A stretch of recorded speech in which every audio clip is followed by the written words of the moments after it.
SuperDuper KidsLearning. A little bluebird.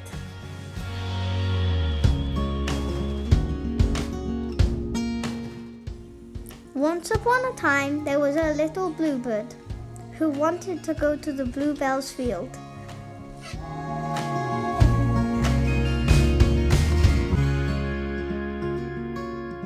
So, he launched himself into the air, under the blue sky and over the deep blue sea, and reached to the bluebell's field and found some blueberries ripe and ready to eat.